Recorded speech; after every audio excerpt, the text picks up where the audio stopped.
Welcome back to The Grind for a guide on the Carina's Challenge Super Punch-Out, where you have to use a 5 and or 6 star Kamala Khan to clear through Act 6.2 quest number 6, I believe it is. I think it's that final one. And that is with the boss, the champion. And he has always been a nemesis of Act 6, one of the toughest bosses to get through and a major roadblock for many players. Now, it is much easier to do after the Act 6 nerf, and we'll talk a little bit about that when we get to the champion boss, but basically, how you want to play with Kamala Khan is charge your heavies to build up your furies. And you can build up 3 furies by charging heavies. And you'll get even more furies from throwing your special ones.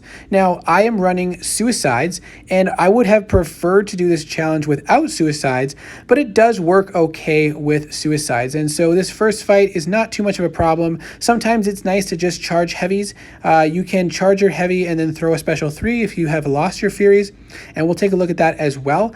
But sometimes once you get your furies built up, it can be nice just to throw in a full combo and then throw your special attacks off, because you can do some pretty decent damage once your furies are built up. And a lot of these fights will be ending them in 30 to 40 hits, which really is not bad for Act 6 content. Now, one of the cool things about Kamala Khan, which I didn't know until doing this challenge, was that her special 1 nullifies buffs, which is actually pretty cool. And it actually could make this Hyperion fight a little more easy. However, because I am running suicides, I didn't want to throw very many specials because of recoil, and I do it on occasion in certain situations, but I don't really use it in this fight. I primarily slow play this fight, baiting out specials a lot of time and focusing on parry and heavy. And once you get your furies going, the heavies are actually doing some pretty decent damage, dealing about 10,000-15,000 damage, which is pretty cool. And then throwing in full combos here and there actually does some pretty nice damage. Now here, I back up and I just charged my heavy,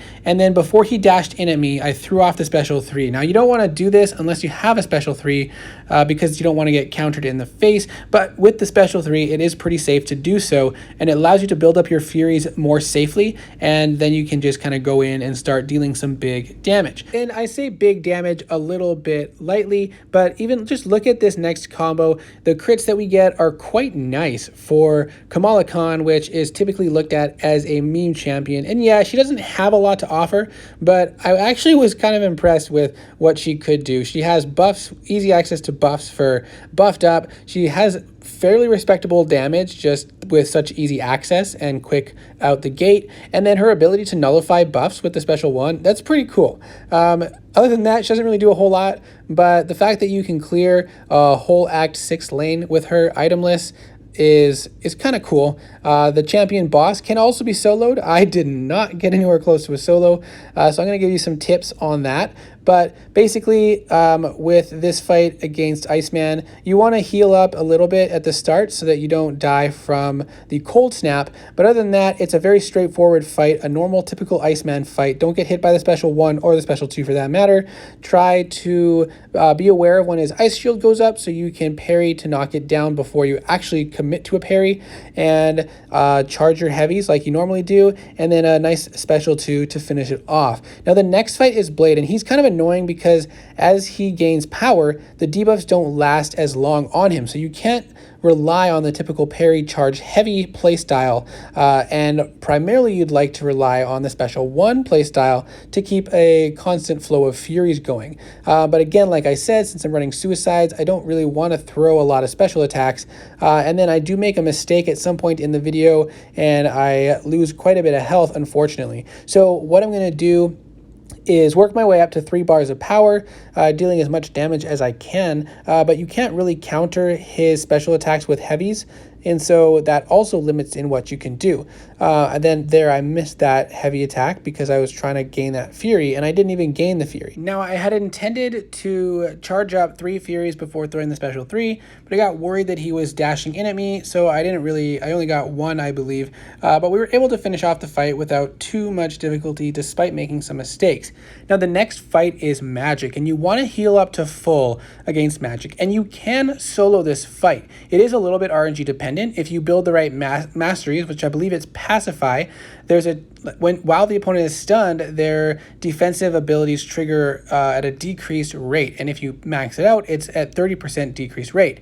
I did not have this mastery at the time, so we were going purely based on Magik's raw RNG. And we got very close to a solo. And I think if I played it differently, I could have actually soloed this fight. Now in this fight, all you want to do is parry and heavy. And ideally, you don't want to push her over 2 bars of power because the chance of her going into limbo is higher with increased bars of power. So you want to bait out special ones and just focus on parry, charge the heavy for the fury, and then throw it off before the stun ends. And the damage you deal when it triggers limbo will not be healed back, but any damage done after will be healed back. And you really don't want that to happen because then that's additional power that she gains that is not actually dealing any damage to her.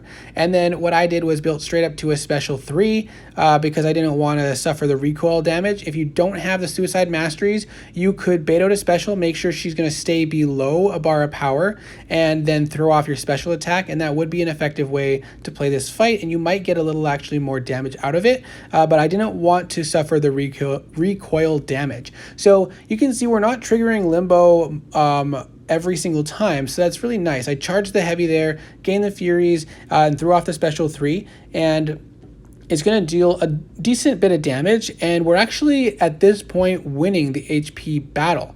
Unfortunately, that limbo did trigger, and it pretty much brought us back in line, and it's basically neck and neck this whole fight. And once we get down to the wire, I made a bit of a mistake. I misjudged how much damage I could take. I didn't think another limbo would kill me.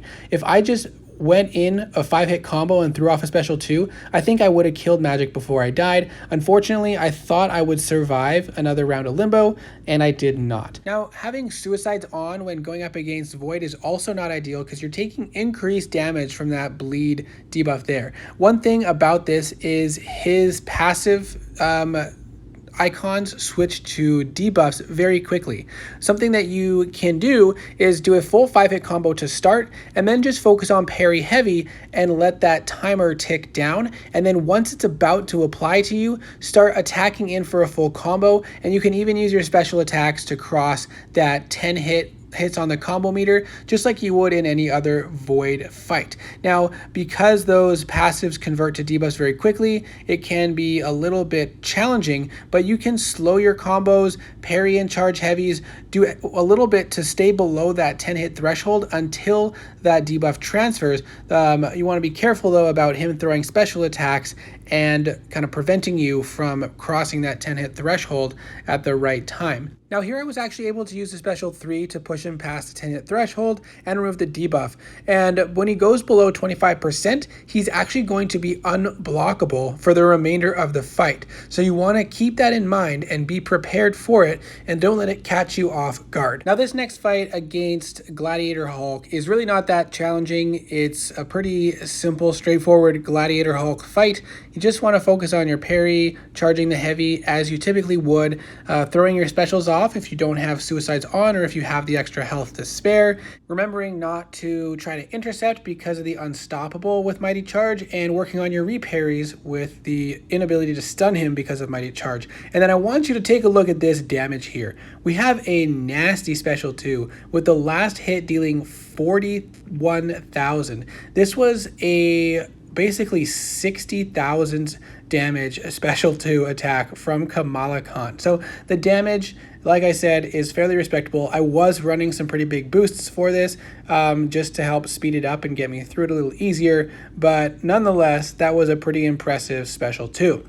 Now, this fight against Corvus, again, fairly straightforward. You can counter his heavy attacks with your heavy attack, so that's a way to get in some extra heavy attacks, but you can't really charge the heavy unless you create enough distance from the start. But there isn't a whole lot to worry about with this fight. So getting through the path down to the champion is fairly straightforward and not too much to worry about, except for the Magik where you're going to take quite a bit of damage. And if you use a revive, it's no big deal.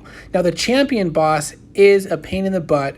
And yes, there are solos on YouTube. This is not going to be that. This is going to be hopefully a way to help you prepare for the frustrations and little tips to get around it. Now, what you can see here is his persistent charges will go up with time, and every 20 hits on the combo meter, it's going to remove one. And also, if you nullify a Fury, it's going to remove one. And remember, you can nullify buffs with the special one. So this is another reason why not having suicides would make this much easier. Now he starts the fight with a lengthy unstoppable buff, so you want to be prepared for that, and you can kill some time by parrying him and even getting in a couple hits during the stun so that you can start to build up your combo meter. Now you're going to see Primal Fury trigger right before he goes unstoppable, and take a look, when we throw our special one off, we're a little late to nullify the Furies, but we do nullify the unstoppable buff right as it triggers. So without suicides, you can comfortably continue racing to your special one, throwing it off to nullify Fury's unstoppable buff and keep the persistent charges down, which will make the fight go by a lot easier. Now, if you're like me and you're gonna die in this fight,